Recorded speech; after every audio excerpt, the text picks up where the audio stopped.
Je vais vous expliquer les bonnes pratiques d'un achat immobilier, comment ne pas perdre de temps et éviter les pièges. Comprendre le marché immobilier, les très grandes lignes du marché. Est-ce qu'on est dans un marché acheteur ou dans un marché vendeur? À Paris, en 2024, tout le monde sait qu'il y a une crise immobilière, donc on peut imaginer que ce sont les acheteurs qui vont avoir la main.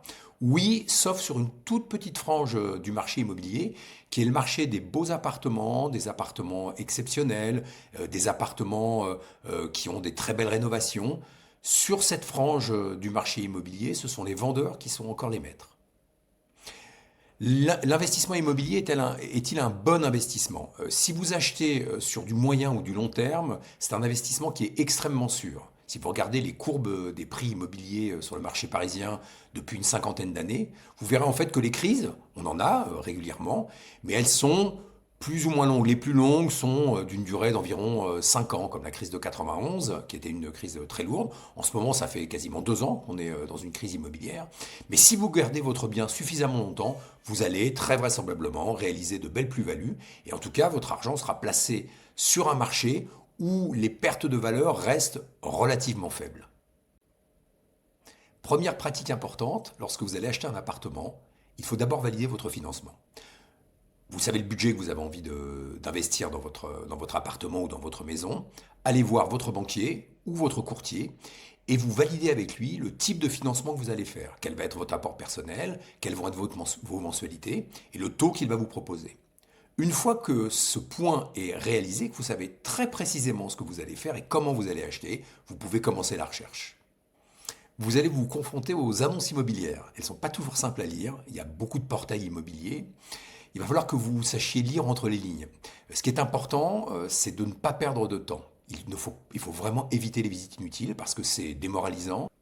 Donc ce que je vous conseille, faites appel à votre bon sens. Regardez les photos. Quand vous voyez un appartement, quand vous vous dites, bah, tiens, ça me plaît, ça m'intéresse, ça m'attire, allez vers cet appartement. Ce que vous pouvez faire, c'est regarder qu'est-ce qu'on voit des fenêtres, quelles sont les vues, est-ce qu'il semble y avoir beaucoup de vis-à-vis, est-ce qu'on semble avoir des vues dégagées. Lisez entre les lignes dans les écrits. Les agents immobiliers ont tendance à cacher ce qu'ils n'aiment pas et à mettre en avant ce qui met en valeur l'appartement. Donc, par exemple, quand vous n'avez pas d'étage indiqué dans un appartement, très vraisemblablement, ce sera un rez-de-chaussée ou un premier étage. Lorsque vous allez appeler une agence immobilière, prenez votre temps. Surtout, prenez le temps de lui demander tous les éléments qui sont importants pour vous. Demandez l'adresse. Si l'agent immobilier accepte de vous la donner, vous pourrez aller sur Google Maps, sur Google Earth. Vous pourrez voir l'immeuble, comment est-ce qu'il est, comment il est situé, quelles sont les vues. Donc c'est vraiment, c'est très très riche d'enseignements. Quand vous appelez un agent immobilier, profitez-en toujours pour vous faire inscrire dans son fichier acheteur. Il y a de nombreux agents immobiliers qui présentent leurs appartements d'abord à leurs acheteurs avant de les proposer sur Internet. Ça vous permettra d'avoir parfois des appartements qui sont off-market, comme on dit, qui ne sont pas encore sur le marché, et de les avoir avant tout le monde. Le quartier. Dans quel quartier est-ce que vous souhaitez vivre? Dans quel arrondissement? Dans quelle ville, si on est à côté de Paris? Soit vous la connaissez très bien, dans ces cas-là, pas de sujet. Soit vous vous posez des questions, vous êtes intéressé par le 9e arrondissement, par le 14e. Bah, prenez le temps d'y aller, de vous y promener, d'y passer un moment et de regarder si vous allez y trouver les espaces verts pour certains, les bons lycées, les restaurants, les bars. Vous pouvez regarder évidemment aussi les prix. Parce que d'un quartier à l'autre à Paris, ou en dehors de Paris, on va avoir des différences de prix qui peuvent être très importantes. Hein, les villes à côté de Paris les plus abordables vont se situer entre 5 et 6 000 euros par mètre carré, quand les appartements les plus chers, enfin les quartiers pardon, les plus chers de Paris vont se trouver autour de 20 000 euros par mètre carré pour les beaux appartements. L'immeuble et la copropriété. Lorsque vous arrivez devant un immeuble, regardez-le. Encore une fois, faites appel à votre bon sens.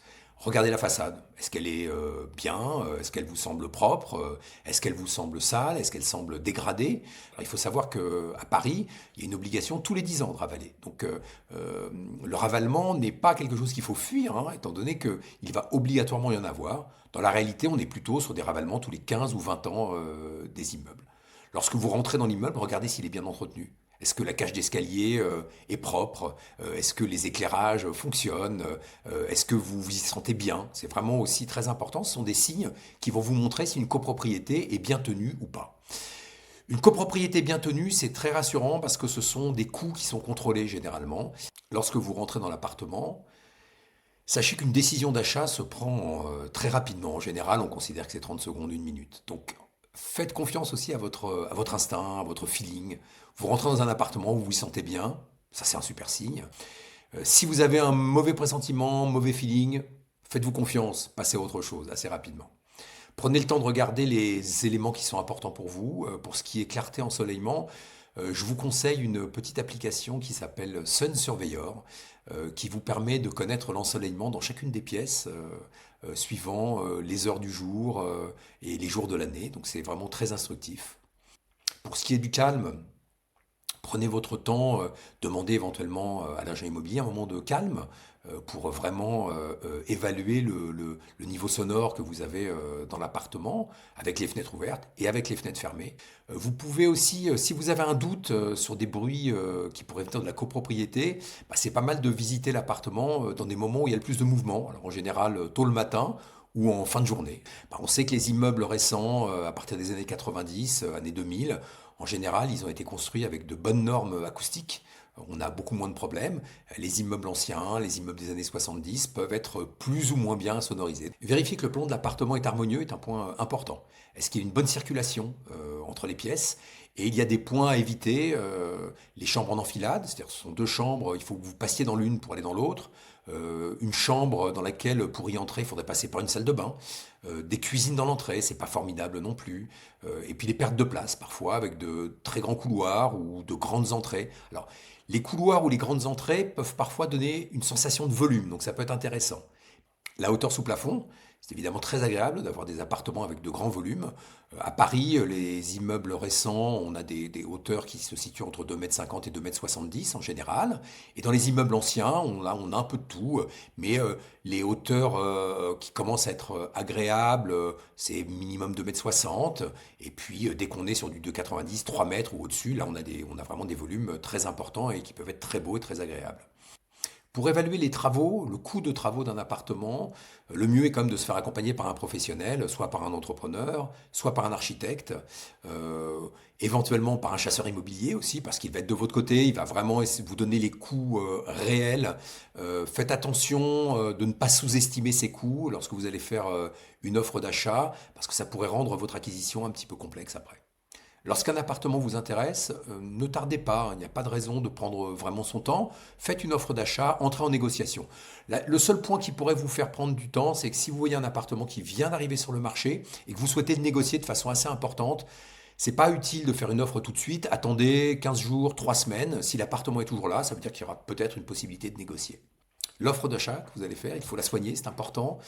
Soyez rassurant, indiquez les choses de base, essentielles, c'est-à-dire votre nom, une description très rapide de l'appartement, le prix que vous proposez au vendeur, la durée de validité de l'offre, en général on met 7 jours, et indiquez les conditions financières, comment est-ce que vous allez acheter l'appartement. Si vous avez un plan de financement de votre banquier ou du courtier, surtout, joignez-les, ça va rassurer le vendeur et l'acquéreur. Vous pouvez également ajouter des éléments touchant à votre profession, la société dans laquelle vous travaillez, si c'est une société connue, le montant de vos salaires, quel est votre poste, tous les éléments rassurants. Vous pouvez même également faire un petit deux trois lignes en expliquant pourquoi vous avez aimé l'appartement. Les vendeurs, en général, quand ils ont vécu dans un appartement longtemps, bah, ils aiment bien avoir des acheteurs où ils se disent qu'ils vont transmettre cet appartement à des gens qui ont, comme eux, apprécié le bien dans lequel ils ont vécu.